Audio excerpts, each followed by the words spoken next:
Are you struggling to get your plants to grow? Well, today I'm going to talk about choosing the right fertilizer that's going to help make a difference in your aquarium.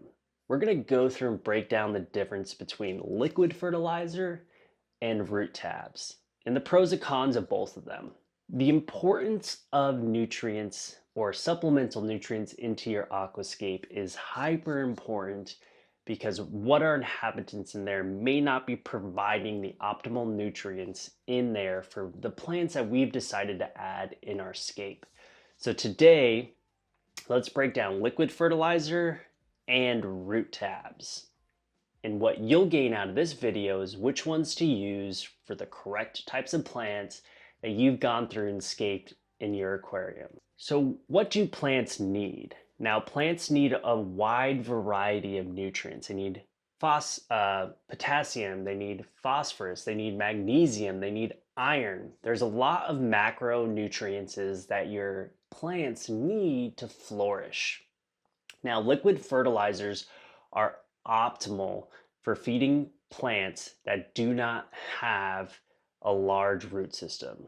Well, and also stem plants, because stem plants have a root system, but they also feed like 60% of the nutrients comes from the water column themselves.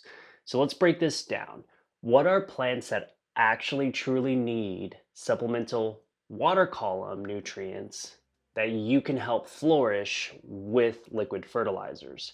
Now, some of these are Java ferns, mosses. Again, these are plants that are feeding off the water column. Even some of your stem plants feed from the leaves on them from the water column themselves, and then also feed from the substrate system that you have too. But let's go back to plants. So you have Java ferns, you have mosses, you have anubises, right? These feed off of solely water column fertilization. That's where they take all of their nutrients in to create that photosynthesis so that they can flourish in your aquarium. And these plants are really good for beginners because they're not over maintenance plants, except for some mosses. Like I have my Christmas moss right here. Yeah, moss grows very rapidly when you start adding fertilizer into your aquarium, so just be aware of that. There are downsides though to liquid fertilizers, and that's having to do weekly dosing. So when you're picking out your plants, just be aware if you want your water column based plants to flourish and grow, be aware there are some downsides to those. You have to do daily or weekly dosing. I use an all-in-one fertilizer so that I don't have to specifically pick out macronutrients and add each one each day. I don't have time for that. So I use an all-in-one fertilizer from 2 Hour Aquarius. It's their #2 brand, or maybe it's #3. You'll see it in the description, and if I don't put it in there, just let me know and I'll tell you which one I'm using. This one isn't a high dense nutrients because I also have inhabitants. So the breakdown of waste, the breakdown of matter creates macronutrients in your aquarium. So all-in-one fertilizers are a lot easier to dose. You just can overdose them. So that's another downside. And you can cause an algae breakout if you overdose too much. The other downside is if you're just using this, you may not get hypergrowth from a lot of your other plants. And that's going to bring us to the root tabs. Now, root tabs play a key factor into our substrate if we haven't created a nutrient-dense substrate for our aquarium, for our plants to feed off of that do have a root system that goes into the substrate. Because anubises still have a root system, they're just not burrowing into the substrate.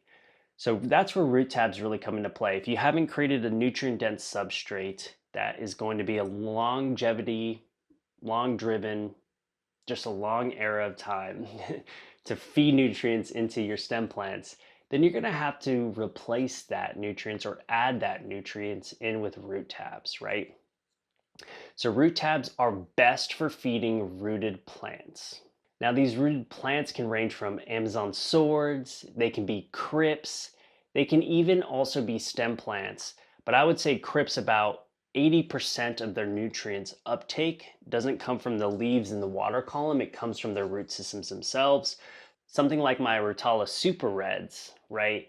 My Rotala Super Reds have a different breakdown for how much they're taking from their leaves in the water column to their root system. So I would say it's about a split.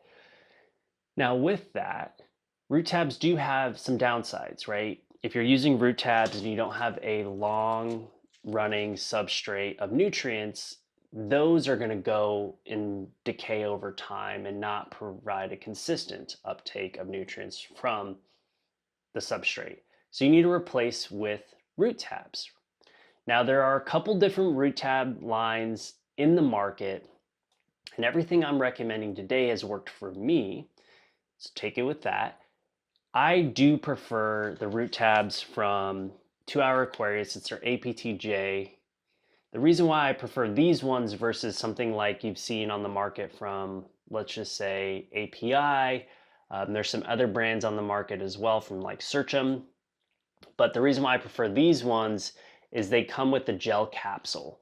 That way, when I'm re-adding them into the aquariums, it's not releasing into the water column as I'm placing them into the substrate.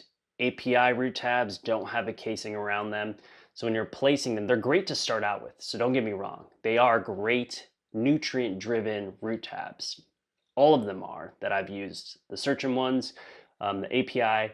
The issue is that when the water is in your aquarium and you're dipping them down in, it releases into the water column. And I don't want to have that excess nutrients when I'm also dosing with liquid fertilizer. So be aware. The reason why I use these ones is because they have a gel capsule. You can place them down in and they're slow releasing. And those last me about 2 months of hyper growth for specific plants that I need to re-add nutrients to them. Just like my Crypt Prevarias right here, I'm adding more nutrients to them about every 2 to 3 months. Just depending on me looking at them, you can tell if they're having a deficiency. So when you see yellowing of leaves, right, or no more new growth, you can add root tabs around those areas to help accelerate that growth. So there are downsides to root tabs, but I do highly recommend supplementally adding root tabs if you don't have a consistent nutrient dense substrate base.